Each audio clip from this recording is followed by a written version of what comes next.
Shalom, all praises, glory, and honor unto Yahweh, Ba'ashem, Yahweh Shai, Ba'ashem, Rakah HaKodash. Double honors unto the apostles and the bishops and the elders, the great millstone that rule well through the scriptures.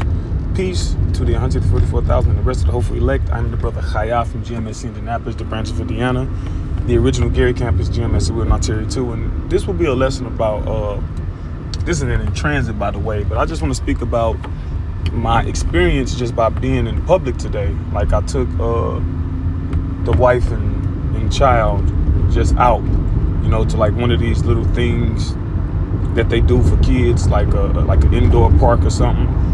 And just an observation that whenever my son got to playing near Edomite children, or like we was in their vicinity, then they would like grab their children and like navigate them away, like in an almost obvious way. Like, time passed, Esau could fake it, and be cool or whatever. And some of them still do. But I noticed that like almost every instant, and we was there for going on about 2 hours, but every instance that is that my son came in, into the vicinity, or if they came into the vicinity, and I'm just, and I'm be honest, I want it to be like that. I ain't got to look, because we in the truth, we circumspect, on high alert when we out places, especially brothers or family or whatever. You always on like alert. You looking at exits. You don't want your back turned. I was just sitting there imagining scenarios and shit like, damn, what if a gunman came? You'll be a sitting duck or whatever. But anyway, like I was saying, I was glad of it, but it was something that I did notice. I take note of, and it happened each and every single time. And I was just like, damn, well, it's really, just to show like the times that we in, like that very tense rivalry, which it ain't there's not a real rivalry, but that tense, deep-seated, rooted hatred that Esau has for Jacob. And the Lord gonna rouse Judah up, all right, to combat that, all right? Because it was Jake's in there, but most people are kind of like oblivious, all right? Esau don't wage war on our people in a manner in which they don't know they're at war. So they're totally oblivious. They don't even know, for the most part, like what this man think of you, how he has always thought of you. But anyway, the scripture, Amos 1:11 said, they kept their wrath forever, right? But Ezekiel, what's that, 25:10? I think, I don't want to misquote it. I would get the scripture if I was at a light or something, but I'm not. But it speaks about how it's a few of them in Ezekiel. It might be the one in 35 that I want, but nevertheless, it speaks about the punishment that these Edomites gonna get in regard to how they deal with us, how they dealt with us, and how they feel and think about us, man. Because that was kind of like, it's been a while since I felt that Edomite, that little tug and pull, that little tension. For the most, you always sense it, but you feel there's always like an overlay of like a false politeness. But no, not this time. So, we in the know, we know something brewing. But the scripture speaks about being circumspect, all right? And circumspect circle, and spect mean look. So you looking around. You always looking around. You always watching your surroundings, right?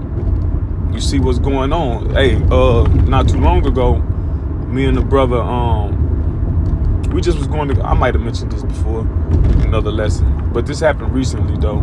But we just wanted like a quick bite to eat. We was just go, just to kind of like hold you over, like to get something quick. So we just gonna grab some wings or whatever. We walked in the spot. We was in there not even 30 seconds. And he was like, you want to go? Then we left. So we go to another spot. We in there, and We looking at well, just kind of like observing the cashier. She just got like this real like negative energy, or like this real I don't know, how can you say, I can't think of the word right now, but like a very like repellent a very repellent energy. And it's like, we don't look like no YNs. We don't dress like no YNs, okay? We don't carry ourselves like that. We ain't loud and obnoxious in the establishment. We just sitting there, and we ain't even like all at the counter, like giving her a sense of urgency. We kind of like ducked off a little bit, kind of like waiting. And I'm like, I looked at the menu. I was like, I changed my mind. I'm like, you know what? I'm good. I ain't say that, but she's like, would you like something? I was like, no, I'm all right, And so the brother was about to still get something.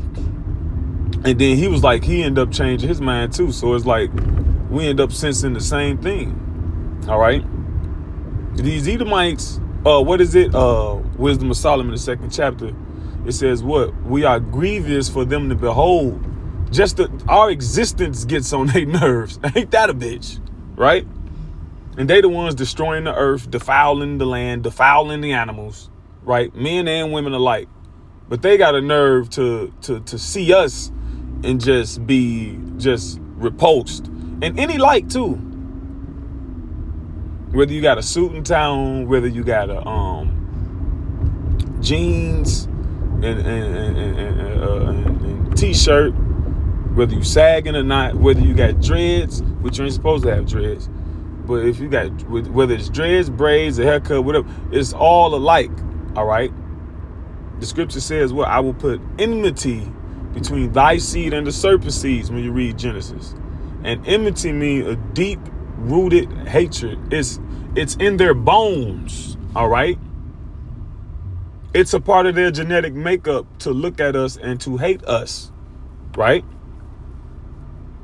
The only difference is through the philosophies and through the self-hate they instilled in our people look at them with love. All right, that's why you see the NW, the Israelite woman, the so-called black woman walking around with blonde hair looking crazy. That's like the ultimate, like looking blonde hair, blonde. And the scripture says the Most High is the first author of beauty. He got an afro. All right, your hair naturally growing to a fro. Now, doing other things to it is fine too. You want to curl it or whatever, or let it down or whatever, that's fine. But you gonna opt in to look like the opposite of beauty, right? And don't no woman look good. And I'm telling you something about that afro. That afro, that's the best. That's the best look to have. The Most High got one. All right. When you wear your afro in public, especially a woman is big and nice or whatever, can't nobody help but you can't help but stop and step, right? You can't help but look. Whoever, men, women, heathens alike, right? There's a certain strength to living in how can I word this?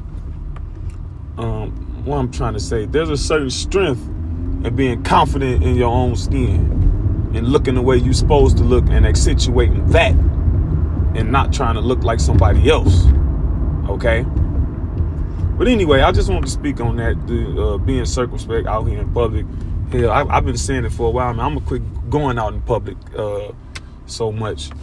I remember a while ago, maybe last year sometime, or beginning of the year sometime, Apostle Todd was like, you shouldn't be going to the gym, work out at home, do this and that, don't be going out. But it wasn't like a decree, but it was more or less like a,